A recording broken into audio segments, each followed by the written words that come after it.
একবার রাতে বেঁধে দিলে দু তারা একই দেহেরা আর কৃষ্ণ সুমধু একই দেহেরা আর কৃষ্ণ সুমধু। বন্ধুরা, আজ আপনাদের নিয়ে যাব সম্পূর্ণ এক নতুন জায়গায়, চুঁচুড়া শ্রী রামকৃষ্ণ সারদা মন্দির। আপাতত আমার ডেস্টিনেশন ব্যান্ডেল, তারপর সেখান থেকে চুঁচুড়া। সকাল 7:30টার নৈহাটি ব্যান্ডেল লোকাল। ব্যান্ডেলে যথারীতি পৌঁছে গেছি। ব্যান্ডেল থেকে হাওড়াগামী যে কোনো লোকাল গাড়িতে উঠে পড়বেন, নামবেন চুঁচুড়া।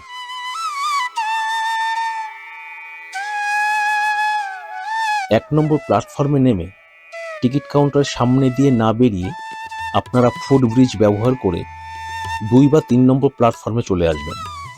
2 ও 3 একসঙ্গে লাগোয়া প্ল্যাটফর্ম। যারা হাওড়ার দিক থেকে আসবেন তাদের আর ফুটব্রিজ ব্যবহার করার দরকার নেই, কারণ তারা 2 বা 3 নম্বর প্ল্যাটফর্মেই নামবেন। নেমে সোজা সামনের দিকে এগিয়ে যাবেন, অর্থাৎ ব্যান্ডেলের দিকে। প্ল্যাটফর্মের একদম শেষ প্রান্তে একটা সিঁড়ি আছে। সেই সিঁড়ি দিয়ে আপনারা নেমে বাঁদিকে টার্ন নিয়ে, অর্থাৎ রেল ব্রিজের নিচ দিয়ে সামনের দিকে 2 পা এগোলেই অটো স্ট্যান্ড। সেখান থেকে অটো ধরে সোজা সুগন্ধা মোড় চলে যাবেন। ভাড়া 10 টাকা।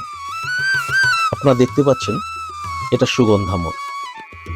এই 4 মাথার মোড় থেকে আপনাকে বাঁদিকে, অর্থাৎ যে রাস্তাটি কলকাতার দিকে গেছে সেই দিকে আপনাকে 1 থেকে 1.25 কিলোমিটার যেতে হবে, কামদেবপুর। প্রয়োজনে আপনি হেঁটেও যেতে পারেন। আমি কিন্তু অটো রিক্সাতে যাচ্ছি, এক্ষেত্রেও ভাড়া 10 টাকা। আপনারা যারা সুগন্ধা মোড় থেকে অটো বা টুকটুক ধরবেন তারা ড্রাইভারকে বলবেন আপনারা শ্রী রামকৃষ্ণ সারদা মায়ের মন্দিরে যাবেন। আপনাদেরকে অটো ড্রাইভার দাদা ঠিক শ্রী রামকৃষ্ণ সারদা মায়ের মন্দিরের সামনে নামিয়ে দেবেন। বৃষ্টি বাংলায় আগত আমার সকল বন্ধুদের জানাই স্বাগত। মেন রাস্তা থেকে মন্দির হাঁটা পথে 1.5 থেকে 2 মিনিট। বন্ধুরা, আমি পৌঁছে গেছি চুঁচুড়ার শ্রী রামকৃষ্ণ সারদা দেবীর মন্দিরে।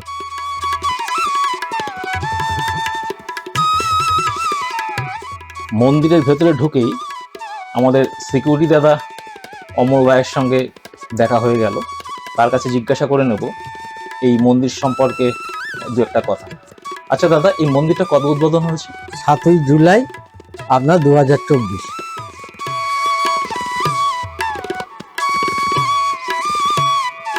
এই মন্দিরটি নবনির্মিত, যার পৃষ্ঠপোষকতায় এই মন্দিরটি তৈরি হয়েছে তার নাম অরিন্দম ধর।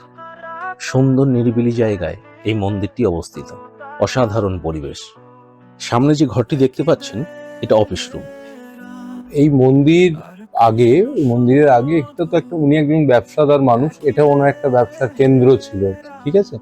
আর ঠাকুরমা স্বামী যেখানে অস্থায়ীভাবে মানে পূজিত হতেন আর কি, একটা টেম্পোরারি মন্দিরের মধ্যে, যেখানটা এখন মন্দির দেখছেন ওই অঞ্চলেই ঠাকুরমা স্বামীজি নিত্য পূজিত হতেন। এখানে একটা পাঠচক্র চলতো।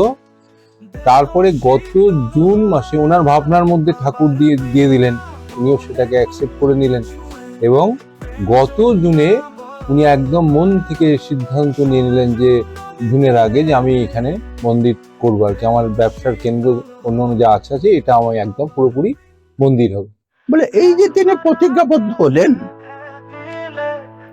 তিনি ঠিক তার পরের বছরেই এই জায়গাটাকে করলেন, তিনি পারচেস করলেন। আর কৃষ্ণ সুমধু একই দেহেরা। গত জুনে এখানে ভিতপ্রস্তর স্থাপন হলো, ওখানে ভিত হলো। গত জুন বলতে 2023? হ্যাঁ, 23 জুনে এখানে মন্দিরে ভিত হলো আর কি। এবার এই জুলাই, দ্যাট ইজ 7 জুলাই, রথযাত্রার দিন 2024, হ্যাঁ, ঠিক 1 বছর পরে এখানে মন্দিরের দ্বারোদ্ঘাটন হয়ে গেল। দেহ শীতল হয়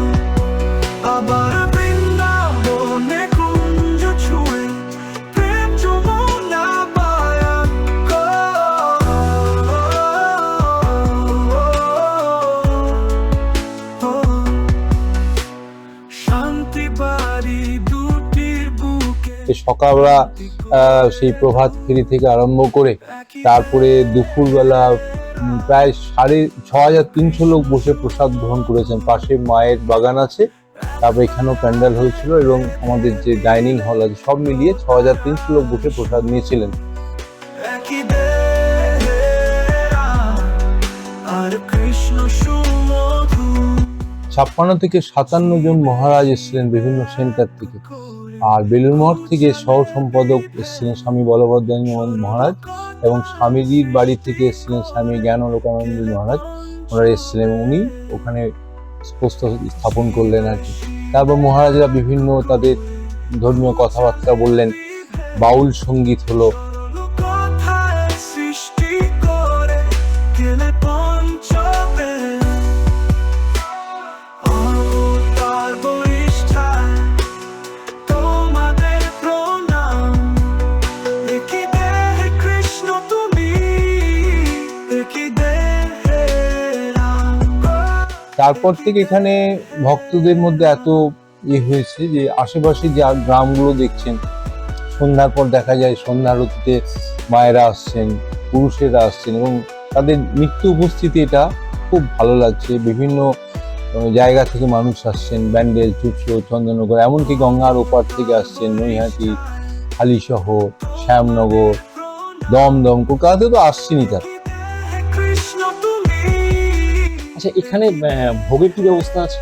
ভোগের ব্যবস্থা বলতে দেখুন, এখানে ভোগ অন্যান্য মঠ মিশনে যেমন আছে, এখানেও ভোগের একটা ব্যবস্থা রাখা হয়েছে। আগে নাম লেখাতে হয়, ওভার ফোন আমাদের যে দুটো নাম্বার দেওয়া আছে সেই নাম্বারে নাম লেখাতে হবে। নাম লেখানোর পর যিনি নাম লেখাবেন, কতজন হেড কোথা থেকে বলছেন তার কন্ট্যাক্ট নম্বরটা দিয়ে নাম লিখিয়ে দেবেন। নাম লেখানোর পর যেদিন তিনি আসবেন তার আগের দিন তিনি নাম লিখিয়ে দেবেন। যদি কোনো কারণে আগের দিন তিনি মিস করেন, নেক্সট মর্নিং উইদিন 9-9:30 মধ্যে নাম লিখিয়ে দিলে প্রসাদটা সেদিনের জন্য তিনি পাবেন।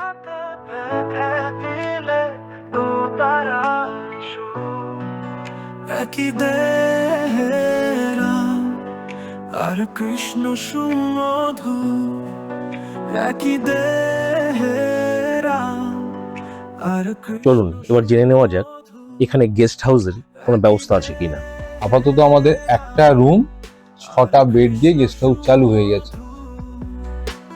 সরজুম নদীতে নেমে ভক্তরা ওই যেমন প্রসাদে বুকিং করছেন সেইভাবে ওই নাম্বার দিয়ে বুক করে আমাদের নির্দিষ্ট রেজিস্টার আছে, সেই রেজিস্টারে যদি দেখা যায় যে ওই তারিখটা যিনি চাইছেন আমাদের যদি ফাঁকা থাকে আমরা বলে দিই ফাঁকা আছে, নাহলে হয়তো বলি যে এই তারিখে ফাঁকা নেই, ওনারা সেইভাবে বুক করেন এবং তারা আসছেন, আসা যাওয়া করছেন।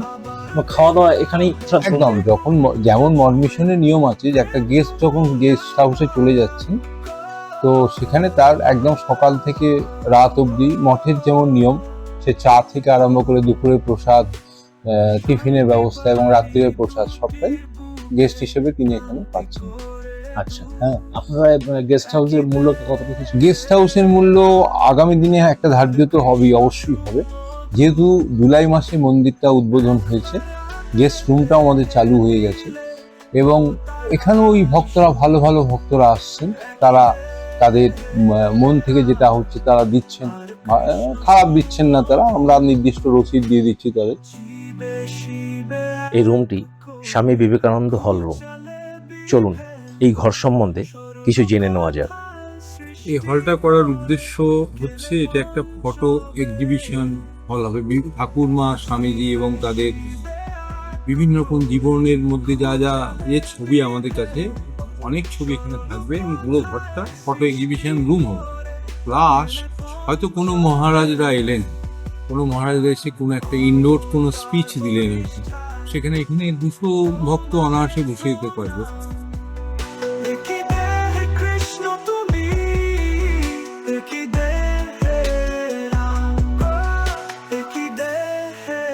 এখন আমরা যেটা করছি, যারা ভক্তরা প্রসাদ নিচ্ছেন দুপুরে, নেওয়ার পর অনেকে তো সঙ্গে সঙ্গে ফিরে যেতে পারছে না, এই ঘরে আমাদের সব রকম ব্যবস্থা রাখা, চেয়ার আছে এবং গালি চাপের যে পাতা আছে, যাতে তারা একটু বিশ্রাম নিয়ে যেতে পারেন।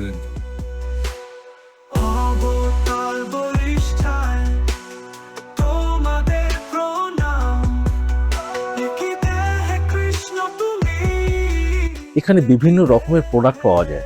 পল্লীমঙ্গল মানে রামকৃষ্ণ মিশনের যে ওরা পল্লীমঙ্গলের সব জিনিস এখানে পাবেন।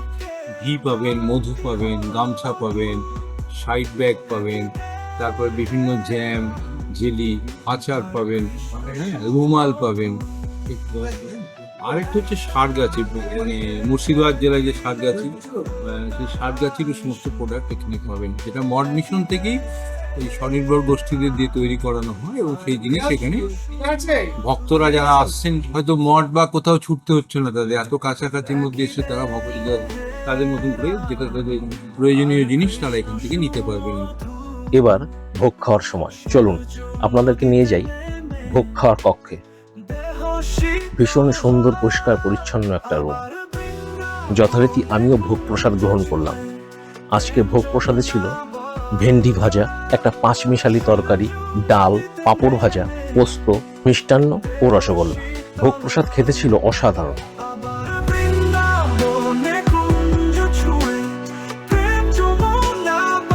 এবার উপসংহারে আসি। আপনাদের প্রায় সকলের অনেক কিছু আছে, গাড়ি, বাড়ি, অর্থ, ব্যাংক ব্যালেন্স, কিন্তু যেটা অধিকাংশ মানুষের মধ্যে নেই সেটা হলো মানসিক শান্তি। আমি আপনাদের কথা দিচ্ছি, আপনারা যদি এখানে একবার আসেন, মানসিক শান্তি নিয়ে বাড়ি ফিরবেন। বন্ধুরা, ভিডিওটি ভালো লাগলে চ্যানেলটি অবশ্যই সাবস্ক্রাইব করবেন, আর পাশে থাকা বেল আইকনটি প্রেস করে নোটিফিকেশন অল করে দেবেন। আর যদি সম্ভব হয় বন্ধু বান্ধবদের মধ্যে ভিডিওটি অবশ্যই শেয়ার করবেন। ধন্যবাদ, ভালো থাকবেন। দেখা হচ্ছে পরবর্তী এক নতুন ভিডিওতে।